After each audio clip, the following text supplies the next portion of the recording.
Matthews, the pastor of St. Luke Missionary Baptist Church, Charlotte, North Carolina. I do want to say thank you for coming to our web based show, In the Know. I think this is our fourth episode. It is off to a great start. Thank you for your support. I do ask that you not only watch the episodes, but also share the episodes, and will appreciate you passing this information on. We want to impact our world, and this is the way that we are going. One of the ways we're going to do it. So, thank you in advance for your support. God loves you, and so do I. Well, today I am blessed to have as our guest, I'm going to say our special guest, someone who I have known for years. Our journey is long and storied, and I'm thankful for him.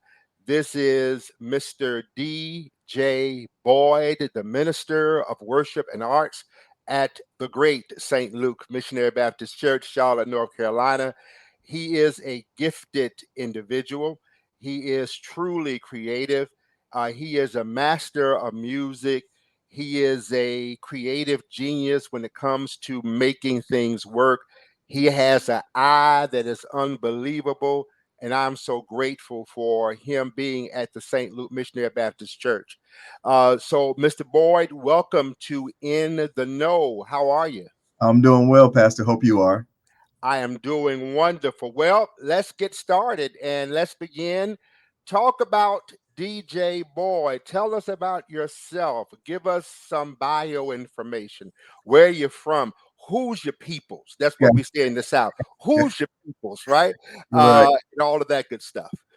Thank you. Well, everybody, I am DJ Boyd, as Pastor has said, and I go by my initials. I don't often say my name. The older I've gotten, the more comfortable I've gotten with my name.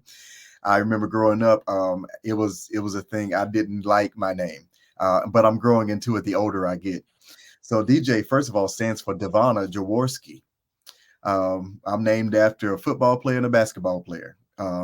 Excuse me, a football player and a boxer. Excuse me.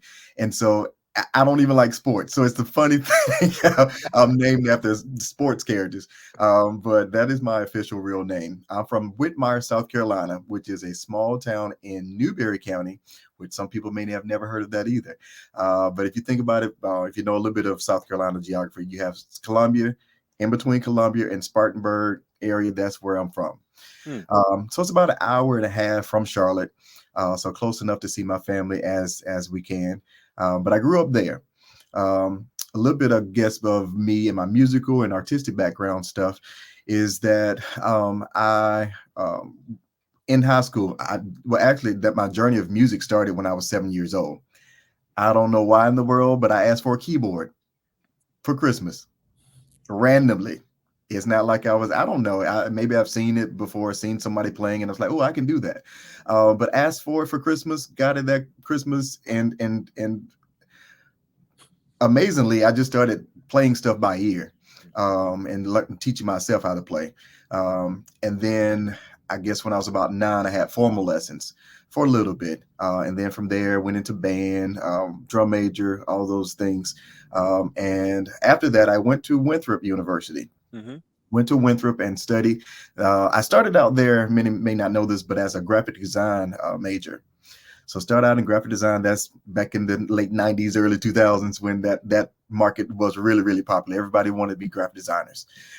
And so started there as a art major, but then found out I can do this, but it's really not my passion. Mm.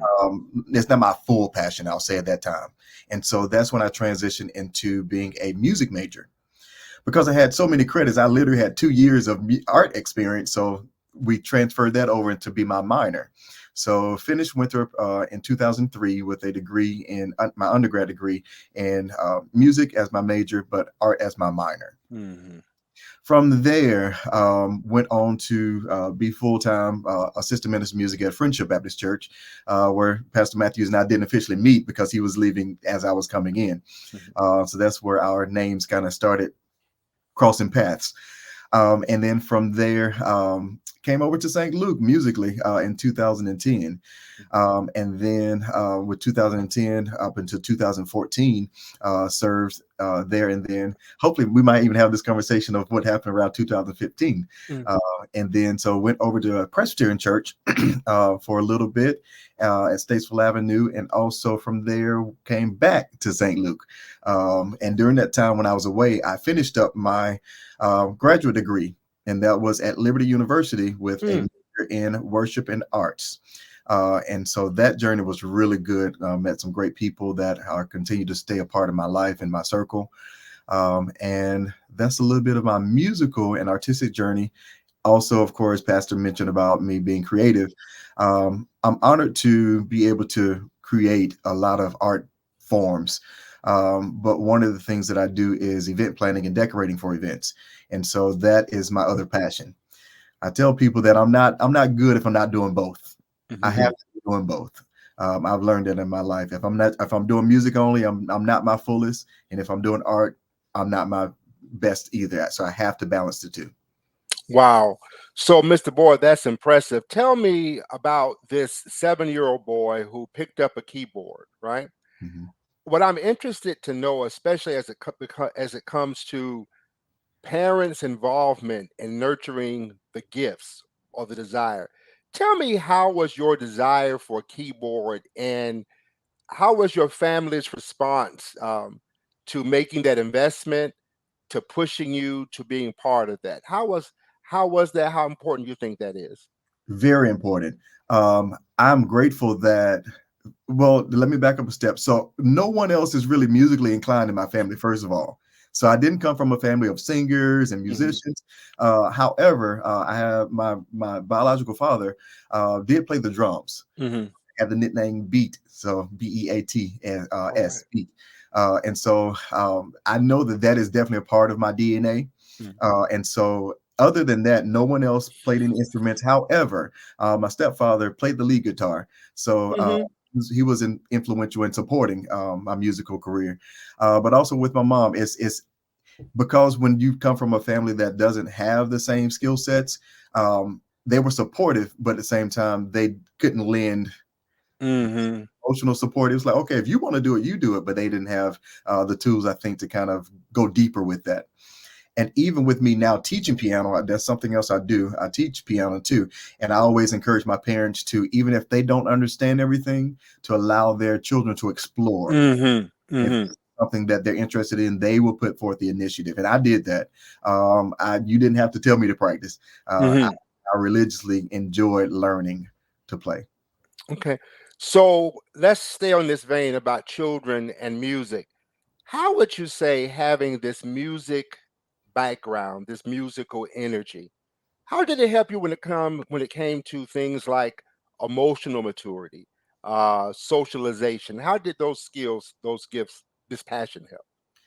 I feel, and there's of course a lot of study around why we Hmm. teach kids music, and so there's a vast array of reasoning and things that will enhance the students as they're developing, the child as they're Mm. emotionally. Music has a way, and as they call it, the universal language, because it literally can reach anyone at any time. Uh, Hmm. I'm happy that I have chosen, or probably has chosen me, to be a minister of worship, and that the genre of gospel, the gospel or inspirational music, I think definitely deals with the psyche in a positive way. We know that music can have many influences on people.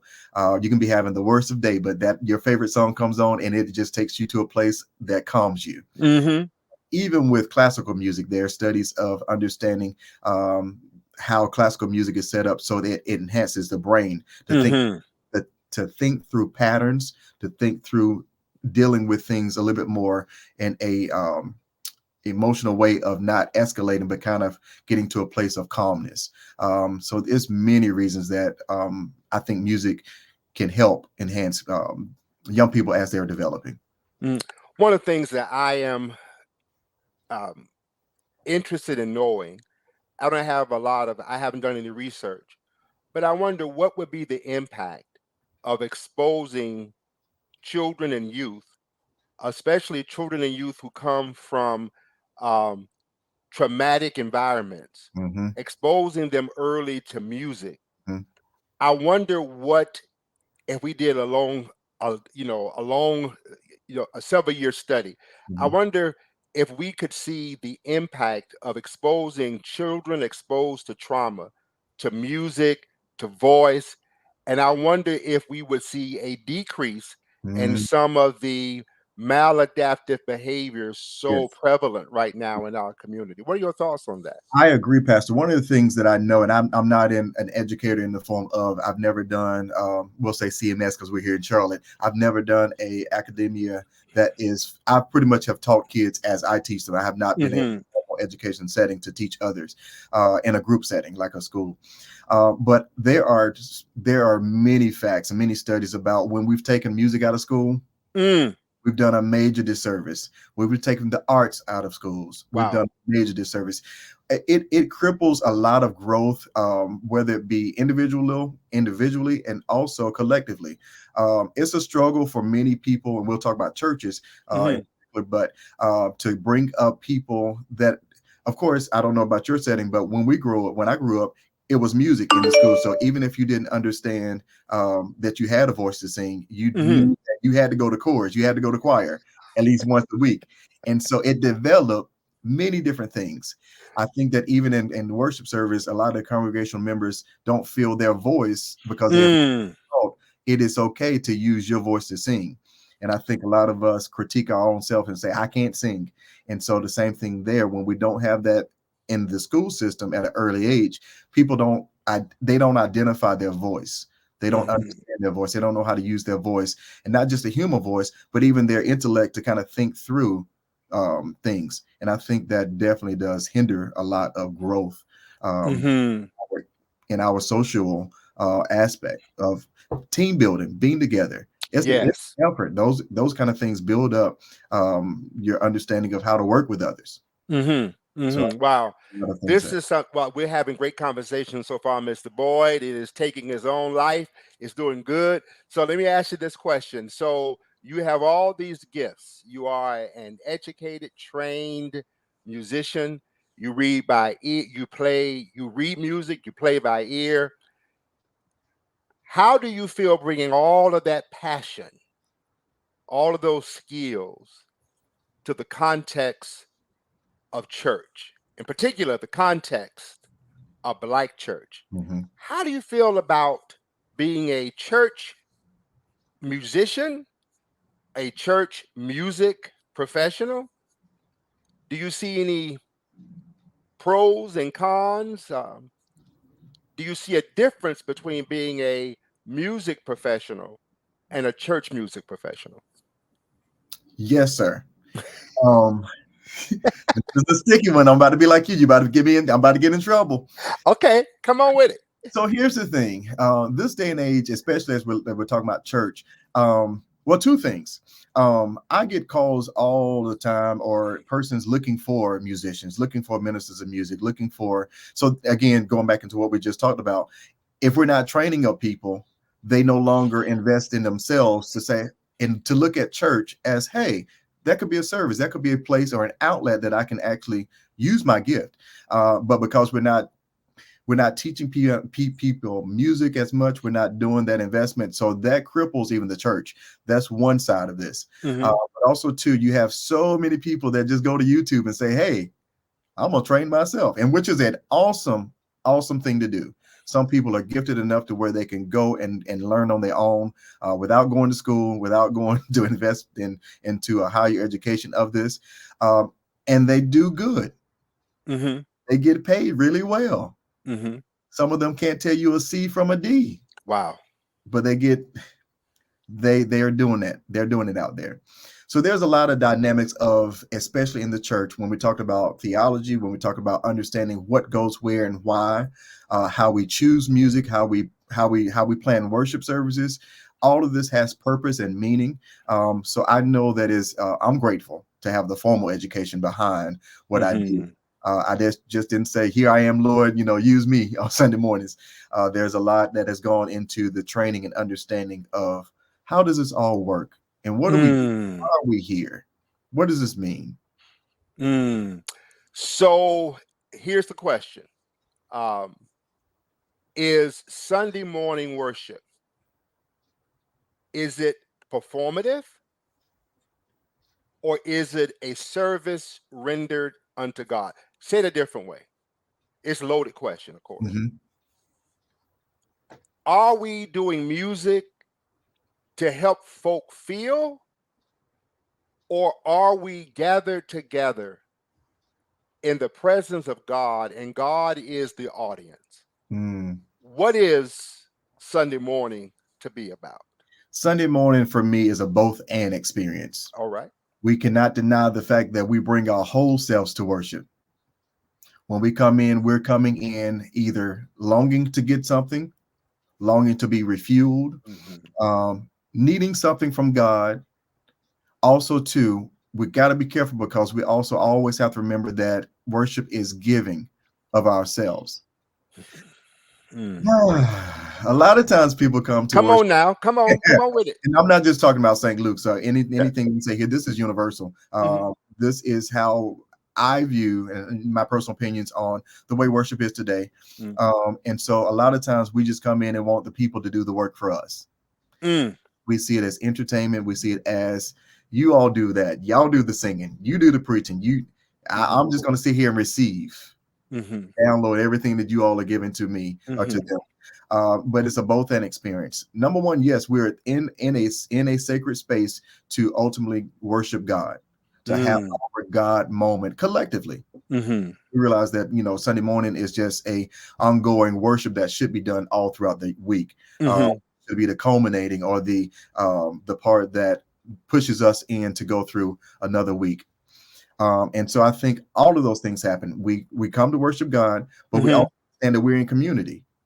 And Mhm. as a community, we worship in different ways. We're going to see hands lifted. We may see shouting. We may see people sitting. We may see people nodding. We may see people clapping. All of those dynamics. But I believe that we should bring our whole selves to worship and understand that it's an interchange moment. It's not Mhm. about us on stage, on the platform, doing the work, and everybody receives, but it's an interchangeable moment. Of course, Mhm. down the word worship, we know what that means. I talk about it. Maybe we It's the don't people, talk it's about it. if you don't know, it's the people work. Worship, when Yeah. you break it down in its form, it literally means the work of the people. The people come into work, worship, Mhm. and the Mhm. worship it should be ultimately going upward, but also too, it's an interchangeable conversation with the people and one to another. I always encourage those that I work with in worship ministry to understand that it's always bigger than you. Wow. One of the hardest things that we do in worship is letting ourselves die before we start worship. It's unfair, and you can attest to this. We don't get to come in on a Sunday morning or whenever we have a worship experience and just have a bad day because it spills over into everybody else. Of course, you Mhm. you may have had a bad morning, but you've got to let it go because the ultimate goal is to help others to worship God. And Mhm. so, whether you've had a bad week, and when you show up on Sunday morning as a leader, uh, Mhm. we have the responsibility of getting out of our funk, getting out of our way, Yes. and letting God use us. And Mhm. it's an awesome thing. And sometimes we again, I tell you, we don't get the pleasure of being sick on a Sunday morning because we got to show up Say that. Say that. be productive. But even when we do come in not feeling our best, God has a way of using us to get His glory. Mhm. When I come home, we may be sick and then just go back into that Wow. hole again. But it That's right. always happens. God ultimately uses us, and it's an awesome thing, and I'm grateful for it. Wow. Uh, what would you define as your theology of worship? And how important is this idea of a theology of worship? Definitely, I think it's important for anyone that serves in worship and Mhm. in any capacity as a leader to have a grounding or understanding of what does this God thing mean to you? Wow. What is this experience? What has been your moment, your God moment? What has been your moments of understanding that God is real? What has been Mhm. your personal convictions? Mine, I think are many things. One, just knowing that I'm honored that God wants to use me Mm. and that I've allowed God to use me. You mentioned about the creativeness that I bring to the table. It amazes me, Pastor. And I'll be very honest with you and those that are watching. I see myself as a parable of the ones with the talents, Talk, sir. because I think I first of all I know that everybody has talents. Mm-hmm. It's one of those things that some people's talents are more outward showing and looks more lavish and exuberant. Like, oh my God, like you can do this, you can do that, you can do that. Mm-hmm. But some of those things we cultivate, we learn, we study, we get the formal training. But Mm-hmm. some things God just has endowed people with gifts. And I Mm-hmm. amazement sometimes, especially when I hear vocalists that, again, we know there's a difference between singing and singing. Mm-hmm. So sometimes when I hear people that God's hand is on their voice and on their being, it's like, Mm-hmm. wow, you feel the presence of God. Wow. So with theology, I think it's important for us to understand those experiences that we've had, those encounters we've had with God, to shape who we are. Mine, if I dig a little bit deeper, has been one that has been of availability. I'm here. Wow. Mm. I, as an educator for myself, I consider myself to be an ever learning person.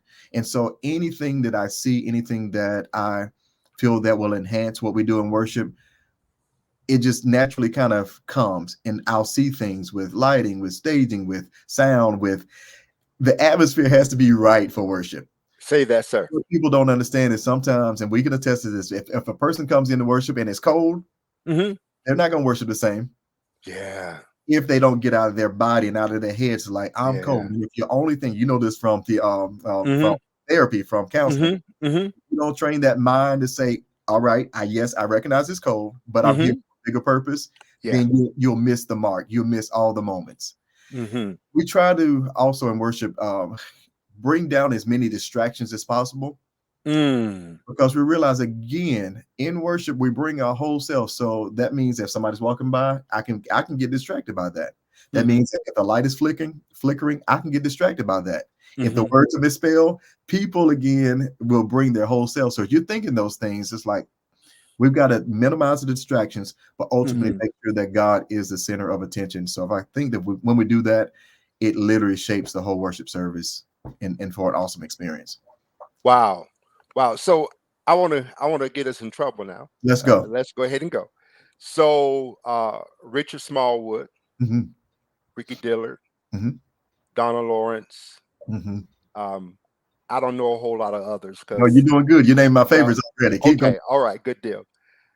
They are who they are. Hmm. They do not have a contextual frame when it comes to the local church on a regular. Hmm.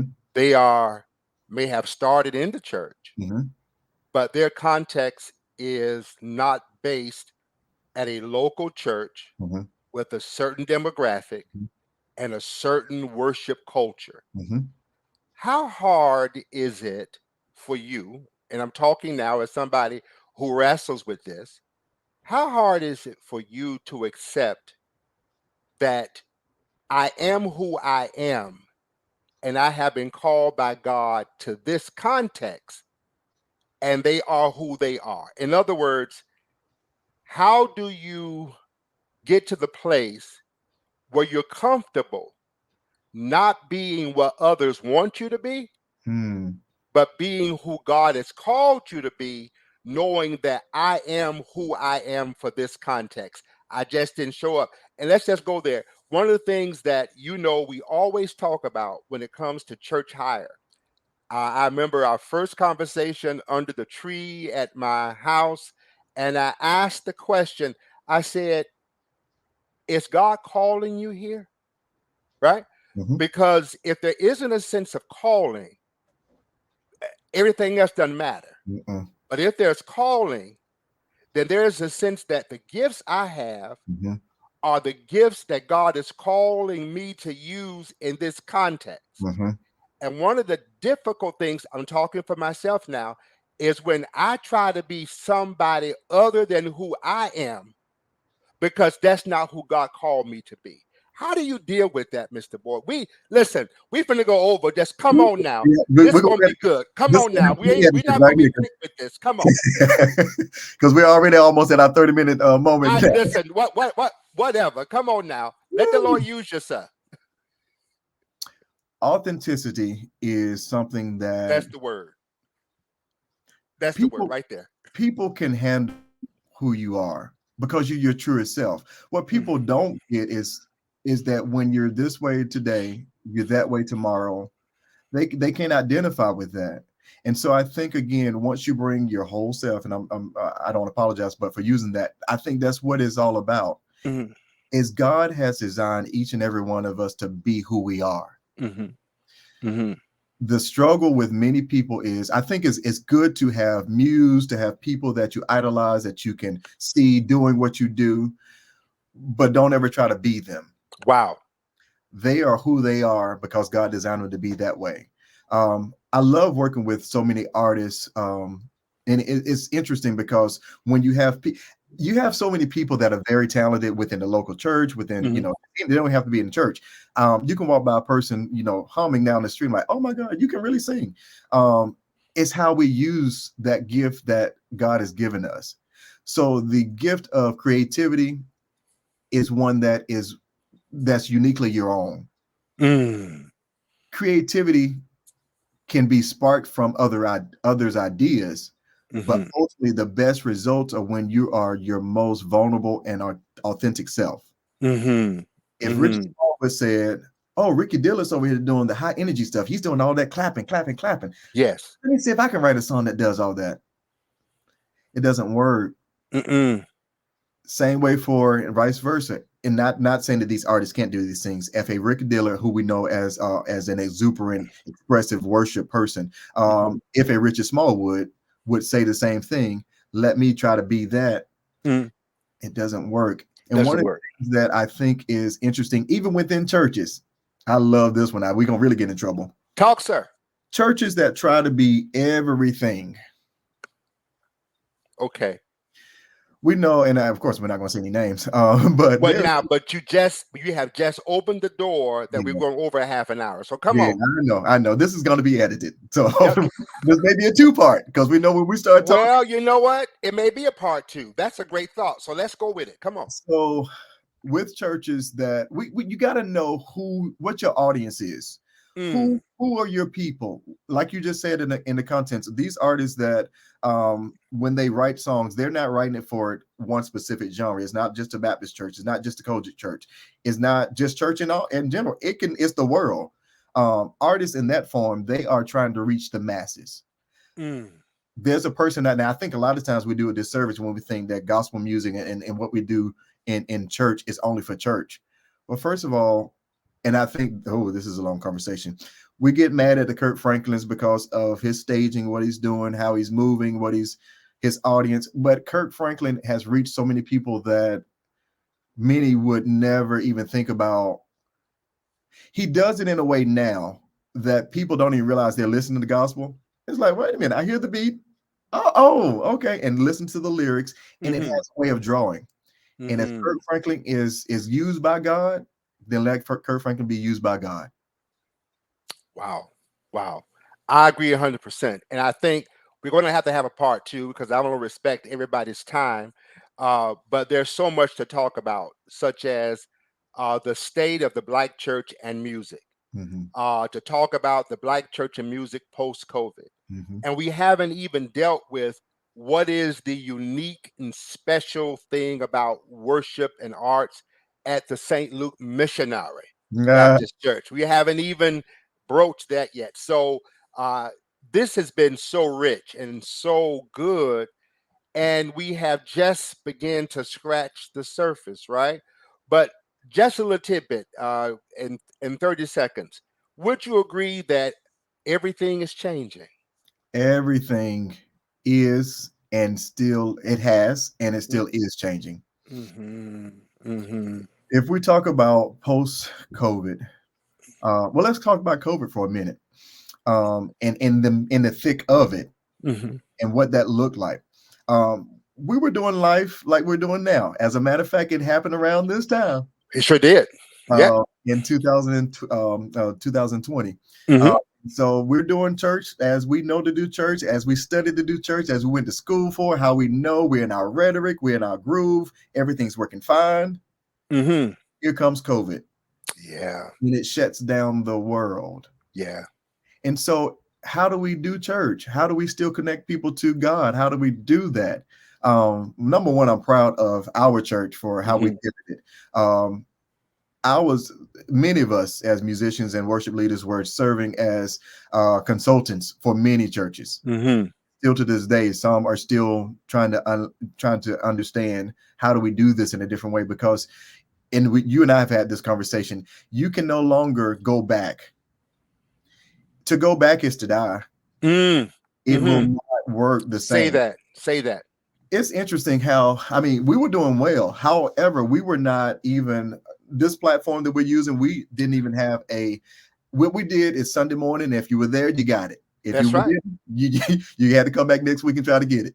And Um, the what we did do as far as video cameras, mhm, um, they were not adequate. I'm not saying the people who were doing it weren't trying their best, mhm, but we just didn't have that technology. It yeah, wasn't a priority, right? And then here comes COVID, and all of a sudden everything shifted. And if to your point, if we think that there's going to be a grand reset back to pre-COVID, we don't understand COVID's impact, mhm, nor are we a good student of history. mhm, COVID was an apocalyptic reality. mhm. There is a before COVID and an after COVID, and the before and the after are not the same. So the challenge is, how do we live into this after? Um, and it is a real deal. Everything. Well, listen, we got to stop, but I need your commitment to a part two. Oh yes. Yeah, so we can really unpack this, because I think this will help the viewers Mhm. and those of St. Luke to really understand what's the dynamic, how is, why this. And but listen, Mr. Boyd, any closing comments before we go? This been great, man. This This has is been. Listen, go ahead. We Stop. could I do mean, this be all quiet. day. We could do this all day. Um, First of all, and I know there will be a part two, but I'm grateful to serve at the St. Luke Missionary Baptist Church. Number one, I know I'm called there. Yeah. No Yeah. matter how hard ministry work gets, and people don't understand this is hard work. Mm-hmm. You're giving of yourself. It's not a 9 to 5. It's not a clock in, clock out. Mm-mm. It is Mm-mm. a round the clock thing. Mm-hmm. Planning, executing worship, getting people together, communication, making sure that meetings, understanding that it's a lot that goes into an hour and a half worship service on Sunday morning. Um, And let me tell you this, and you're working with not employees but volunteers. Volunteers. I can't wait for us to talk about that one. Oh, we got to, But yes. yeah, and so understanding that with the mercy of people that are giving up their time and their talents. Hmm. When we talk about the post-COVID in our part two, that Hmm. has shifted everything in how we come to worship, how we show up, Hmm. because now we see it as if I do, I do. If I don't, I don't. I'll catch it later online. I'll do whatever. But I can't wait to lean into that a little bit more. But I'm grateful to serve. I know that I'm still called here. I know that we have Hmm. great work to do, and I'm excited Hmm. about our post-COVID worship experience. So I'm excited. Wow. So we'll book you for our next uh, part two of this. I don't want it to be long. So I think this has been great. Well, listen, everybody, thank you all for joining us today. I appreciate your support of all we do at St. Luke. Without your support, we couldn't do what we do. And I'm so thankful for it. Please don't forget about us. If you can, help us continue this by supporting us in the various ways that you see advertised. Listen, God loves you, and so do I. And thank you for being with us in the know. God loves you. Take care. Thank you, Mr. Boyd. Thank you, Pastor. All right.